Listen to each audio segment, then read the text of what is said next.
jalani hidupku dengan bersyukur, ku terima kehendak-Mu. Sebab Kau bekerja di segala perkara untuk mendatangkan kebaikan bagiku. Ku mau melayani-Mu, ku mau mengasihi-Mu, ke ujung dunia Kau utus, ku siap melayani-Mu. Kau berjalan bersamaku, lewati maut di depanku, tetap ku setia sampai akhir hidupku. Ku mau melayani-Mu, ku mau mengasihi-Mu, ke ujung dunia Kau utus, ku siap melayani-Mu. Kau berjalan bersamaku, lewati maut di depanku, tetap ku setia sampai akhir hidupku. Telah turun di tempat ini, gereja Tuhan disatukan, genapi firman-Nya, kemuliaan-Nya dinyatakan atas segala bangsa. Lawatan Tuhan terjadi di sini. Kuasa-Nya dicurahkan, berkat-Nya dilimpahkan, penuaian besar sungguh terjadi. Segala bangsa akan datang menyembah Yesus Tuhan, kemuliaan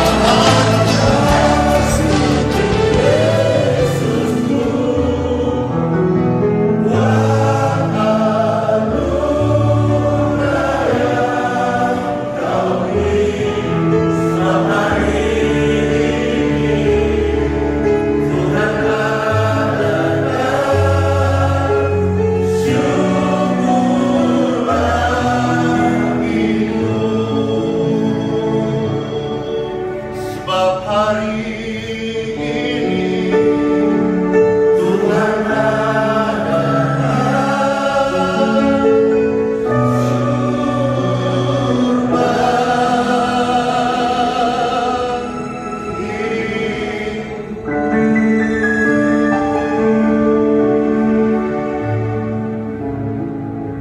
di dalam nama Bapa, Putra, dan Roh Kudus.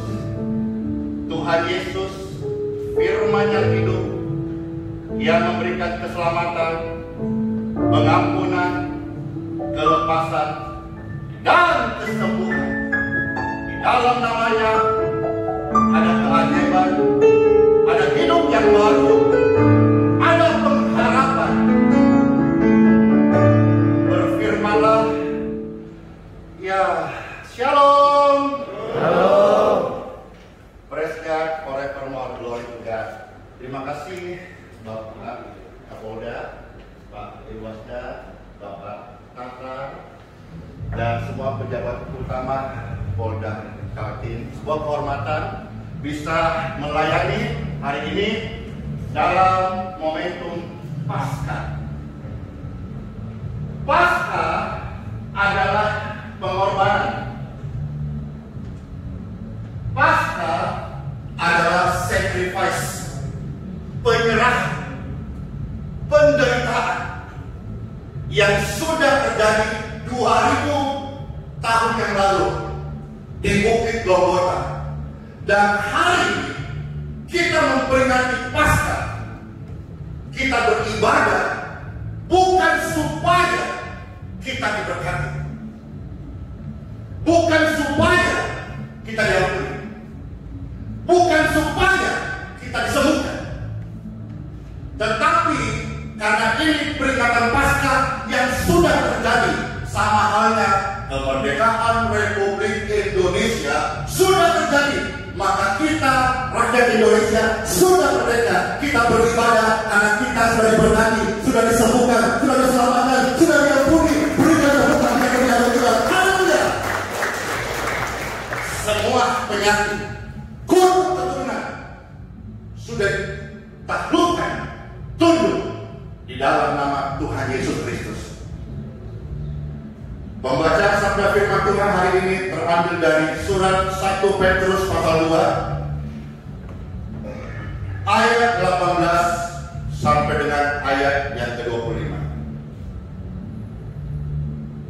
Maka sebagai orang percaya, siapapun kita, apapun jabatan kita, mari jadikan Yesus Kristus sebagai teladan hidup kita, baik dalam keadaan suka maupun penderitaan. Sebab penderitaan Kristus adalah teladan hidup orang percaya. Role model kita adalah Yesus. Sama-sama katakan, Tuhan Yesus, I love you full. Nah, Pak Kapolda keren. Full. Ya, yuk kita baca Bible ya. Pastor bacakan, Bapak Ibu sekalian, selamat mendengarkan. Penderitaan Kristus sebagai teladan. Hai kamu, kita semuanya ya, Bapak Ibu sekalian, hamba-hamba, tunduklah dengan penuh rasa takut, ketakutan kepada Tuhanmu, bukan saja kepada yang baik dan peramah, tetapi juga kepada yang jahat, kepada yang bengis, kepada yang pemarah. Namanya hamba harus tunduk kepada Tuhan. Sebab adalah kasih karunia jika seorang karena sadar akan kehendak Tuhan menanggung penderitaan yang tidak harus ia tanggung. Kalau ada orang mencuri lalu digebukin, ya memang dia harus bayar harga. Ada orang salah divonis pengadilan harus penjara, dia bayar kesalahannya. Tapi kalau kita karena sebuah kehendak, kita sabar, kita tunduk, maka itu adalah kasih karunia. Berbuat baik kepada orang berbuat baik, semua orang bisa. Tetapi berbuat kasih kepada orang yang bengis, itulah orang yang menjadikan Yesus Kristus teladan hidupnya. Dia tidak akan gampang bersungut-sungut. Dia tahu bahwa tidak ada satu helai rambut saya jatuh tanpa seizin Tuhan. Kalau hari ini kita ada di area hidup kita, saya percaya Tuhan akan membawa kita hidup dalam kasih karunia-Nya yang melimpah-limpah, melimpah-limpah, melimpah-limpah. Percayakan, amin. Kasih karunia jika seorang karena sadar akan kehendaknya Tuhan menanggung penderitaan yang tidak harus dia tanggung. Kalau Bapak Ibu datang ke tempat ini kerja sebagai orang dari Polri yang terkasih, gode-gode padanya, ya lalu jalan ngos-ngosan, ya itu karena banyak makan B2. Itu karena udah sendiri. Saya dulu sakit alergi kulit. Tidak ada yang bisa menyembuhkan karena dokter berkata alergi tidak ada obatnya, hanya pantangan. Alergi angin, jangan masuk angin. Alergi udang, jangan makan seafood.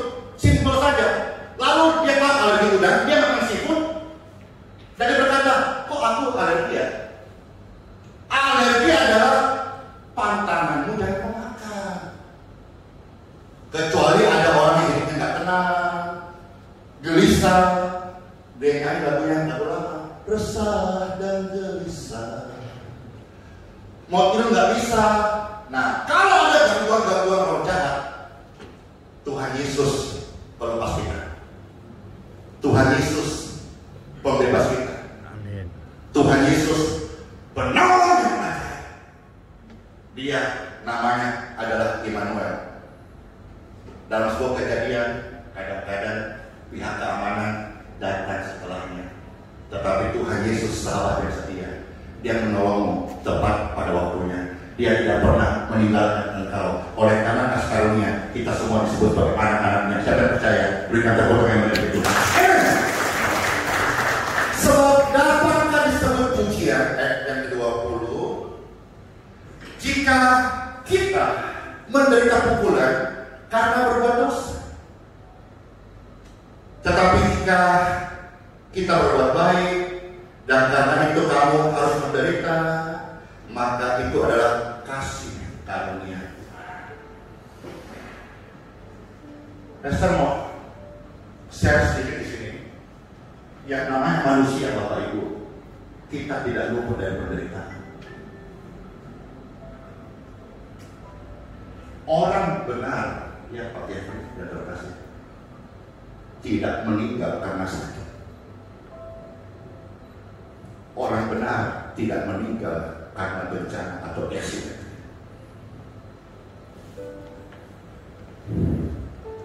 Saya terpapar COVID-19 di dalam rangka hampir mati. Saya mah orang-orang biasa. Tetapi bagi saya, kalau hari ini saya masih hidup, mungkin ekstrim ya, tapi saya percaya siapapun yang luput dari COVID dan luput dari sebuah keadaan yang hampir mati keburuk,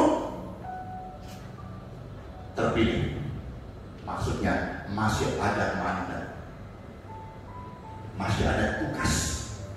Tetapi kalau ada orang yang mengalami COVID dan dia meninggal, dan dia orang percaya, saya beritahu, orang percaya tidak meninggal karena COVID. Orang percaya meninggal karena waktunya dipanggil Bapa ketemu dengan dia. Kematian dari orang percaya hanya pintu. Manusia tidak luput dari penderitaan. 1, 2, penyakit. 3, meninggal. Tetapi Tuhan Yesus berkata, aku sudah menyelesaikan. Sudah selesai. Jadi engkau hidup hari ini, kalau masih hidup, ada polisi tembak, no, tidak mati, masih hidup, masih ada tugas. Ada orang sehat-sehat meninggal, dipanggil pulang. Kita nggak bisa luput dari penderitaan. Kemarin saudara kita di NTT mengalami badai siklon. Puji syukur, entah kebetulan, tapi bagi saya tidak kebetulan. Tapi orang bisa melihat kebetulan. Waktu kita mulai berdoa secara live, kesaksian dari NTT, Bajawa, Rote, Flores katanya, kami seperti keluar langit yang baru. Kami seperti hidup baru. Dan bandaran yang dibuka. Dan kami belajar sebagai orang Flores, tidak lagi bersungguh-sungguh kalau panas. Kami merindukan panas. Air mata, hampir 100 orang meninggal karena badai itu. Tetapi puji syukur Bapak Ibu, Tuhan ajar kita, kalau engkau menderita dan kau bisa mengucap syukur, itu kasih karunia. Kalau hari ini keadaan tidak baik menurut kacamatamu, Tuhan ajar kita berdoa. Berdoalah. Bapak Ibu, Tuhan itu ada. Berdoa. Saya percaya kekuatan doa menyertai hati Bapak Jeffrey. Dan kekuatan doa yang sama sudah menjaga Bapak Tata dipulihkan. Dan semua kita, saya sebut nama-nama karena beliau yang pernah kami berjengkar bersama-sama. Dan semua saudara-saudara hari ini, kalau kau menderita, ada pengalaman buruk, keadaan hidup yang tidak baik, apakah Anda boleh berdoa? Atau berkata, aku cari dokter, aku cari medis. Berdoa. Doa adalah nafasmu, doa adalah hidupmu, doa adalah imanmu yang berbuah, doa adalah tindakanmu.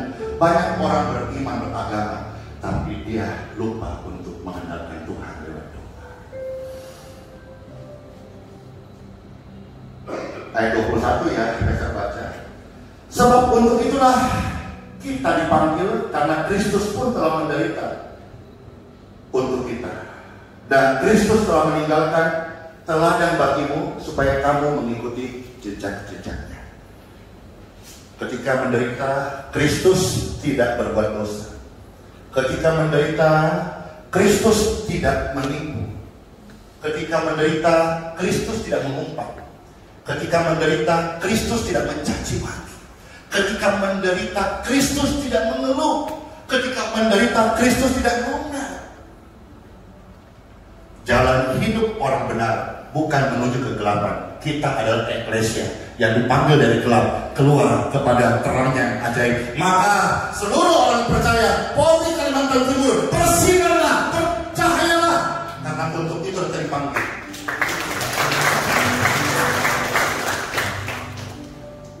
Ia tidak meninggalkan kita. Bahkan ketika Kristus dicaci maki, ia tidak membalas dengan caci maki. Agama tidak mengubah orang lain, tetapi Kristus akan mengubah kita menjadi manusia baru. Kalau biasa sih di mana-mana, apa kau bilang? Kau nggak tahu saya orang kasar loh. Marah, kau caci saya umpat kamu. Tapi orang yang hidup dalam kasih karunia Tuhan tidak seperti itu. Dicaci maki, dia akan mengucap syukur. Dikutuk, ketika kita mengucap syukur, yang datang berkat. Orang yang mengutuk kita, kita mengucap syukur, turun kutuk kepada dia. Kristus ketika caci maki, dia tidak membalas caci maki. Ketika dia menderita, ia tidak mengancam. Ia bahkan tidak menyerahkan musuh-musuhnya. Tetapi dia tahu ada Bapa di surga sebagai hakim yang adil. Ia sendiri telah memikul dosa kita di dalam tubuhnya, di kayu salib, supaya kita yang telah mati oleh dosa hidup oleh kebenaran. Oleh bilur-bilurnya kamu telah sembuh. Sebab dahulu kamu sesat seperti domba, tetapi sekarang kamu telah kembali kepada gembala dan pemelihara jiwamu. Bapak Ibu sekalian yang terkasih, Bapak Kapolda dan seluruh pejabat utama Polda Kaltim, Tuhan tidak merancangkan kita sakit. Tuhan tidak merancangkan engkau hidup di dalam lembah air mata. Maka hari ini Tuhan mengajak kita untuk berdoa. Berdoalah kepada Tuhan, dan Tuhan pasti menjawab setiap doa kita. Kalau kita menderita, mungkin ada kelemahan tubuh, jangan mengumpat, jangan mengutuk. Tetap percaya, Tuhan membawa kita kepada kebaikan. Saya sudah melihat bagaimana orang-orang sakit disembuhkan. Saya sudah melihat bagaimana orang yang putus asa, myom, cancer, sakit yang parah, kritis disembuhkan. Bukan karena manusia hebat, tapi karena Tuhan itu ada. Tuhan berkuasa, Tuhan sanggup lewat doa. Let's pray. Sebuah kehormatannya bisa share firman hari ini. Tuhan berkati semuanya. Shalom. Selalu bersyukur, selalu bersyukur. Kau Tuhan yang setia, yang selalu menopang. Ku mau selalu bersyukur, selalu bersyukur. Kau Bapakku yang setia. Tuhan, terima kasih. Terima kasih buat sepanjang ibadah ini. Hati kami dikuatkan, firman Tuhan memperlengkapi kami. Kami adalah pemenang karena Kristus sudah beri kami kemenangan. Kami adalah orang yang sehat karena Kristus oleh bilur-bilurnya sakit kami sudah disembuhkan. Kami adalah orang-orang yang merdeka mengatakan kabar kasih karunia dimanapun area kehidupan kami. Bapak Pastor di untuk ke depan, dan mohon izin Pak Kapolda untuk berkenan bisa memberikan plakat Polda kepada Bapak Pastor Adi Simon. Selalu bersyukur, kau Bapa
membangun. Saudara-saudara sekalian, saya mengajak kita semua mendukung semua kegiatan yang dibuat, terutama dalam rangka membangun Tribun Healing Center Yes. yang sudah diprakarsai supaya lebih banyak lagi jiwa-jiwa yang terselamatkan. Yes, amin. Lebih banyak lagi orang yang disembuhkan. Yes. Lebih banyak lagi orang yang datang dan percaya pada Tuhan Yesus. Yes. Itu. Ya. Mudah-mudahan semua ini akan terus berjalan. Amin. Tuhan Yesus penolong dan sahabat, selalu percaya Tuhan setia. Amin. Tuhan Yesus